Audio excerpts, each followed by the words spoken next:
Jangan terlalu baik kepada orang-orang yang berada pada tingkat kesadaran yang terlalu rendah. Mengapa demikian?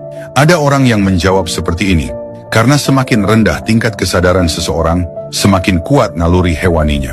Kalimat ini terdengar kejam, tetapi sulit untuk dibantah. Sebab ketika kesadaran seseorang tidak cukup untuk menopang pemahaman, empati, kemampuan menempatkan diri pada posisi orang lain, serta memahami batasan dan tanggung jawab, maka dalam menjalin hubungan, mereka hanya bisa mengandalkan reaksi naluriah yang paling primitif. Mendapat keuntungan, mereka senang. Ditolak, mereka marah. Ketika Anda berbaik hati mengalah, mereka menganggap Anda lemah. Ketika Anda memberi karena peduli, mereka menganggap itu sudah seharusnya. Ketika Anda berempati pada mereka, mereka merasa tidak perlu berterima kasih, tidak perlu menghargai Anda. Bukan karena mereka tidak mengerti logika, melainkan karena tingkat berpikir mereka tidak cukup tinggi untuk memahami niat baik Anda. Anda berinteraksi dengan hati, sementara tipe orang seperti ini hanya bergerak dengan naluri. Anda berbicara dengan logika, mereka berbicara dengan perasaan sesaat. Anda menggunakan niat baik, mereka menggunakan hasrat. Anda ingin sama-sama diuntungkan, mereka ingin mengambil seluruh keuntungan untuk diri sendiri. Pertama-tama kita harus memahami satu hal. Orang dengan kesadaran rendah tidak mampu membaca kebaikan Anda. Mereka hanya bisa menafsirkan sinyal perilaku. Anda mengira sedang bersikap ramah, mengira sedang membantu mereka menemukan rasa memiliki. Namun dalam dunia mereka, tidak ada konsep abstrak bernama niat baik. Yang ada hanyalah tindakan yang mereka tafsirkan sebagai posisi dan kekuatan.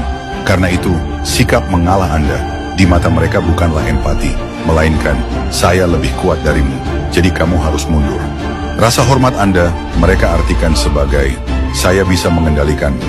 Bantuan Anda, mereka anggap sebagai utang, dan lain kali Anda tetap harus terus memberi. Semakin baik Anda, semakin mereka merasa Anda seharusnya lebih baik lagi. Semakin Anda mengalah, semakin mereka menganggap mengalah adalah kewajiban. Ini bukan masalah harga diri Anda, melainkan karena ketinggian kesadaran mereka tidak memungkinkan mereka memahami harga diri Anda.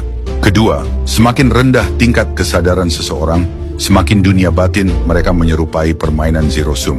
Ketika Anda baik kepada mereka, mereka mengira Anda rela dirugikan. Saat Anda dirugikan, mereka merasa telah menang. Ketika Anda tidak membalas, mereka mengira Anda tidak berani, bahwa Anda sudah takut. Karena itu, secara naluriah mereka akan terus menguji batas Anda, melanggar garis Anda berulang kali, memperbesar hak mereka sendiri, dan sedikit demi sedikit menekan ruang hidup Anda. Ini bukan karena mereka jahat, melainkan karena dalam dunia, mereka tidak ada konsep hidup berdampingan, yang ada hanya menang atau kalah. Anda mengharapkan pengertian, rasa terima kasih, dan kepercayaan.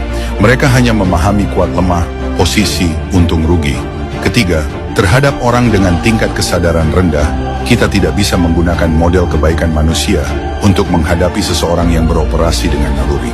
Kita menggunakan aturan peradaban, mereka menggunakan aturan hewan. Kebaikan hati bukan masalahnya, tetapi Anda harus sadar, tidak semua orang layak menerima kebaikan Anda.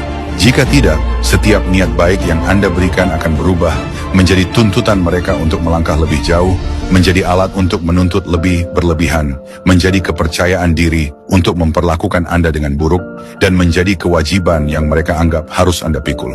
Anda mengira sedang membangun hubungan, mereka mengira Anda sedang merendahkan diri. Kebaikan adalah kekuatan, bukan kewajiban. Bersikap baik kepada siapa adalah pilihan Anda, bukan keputusan moral yang dipaksakan.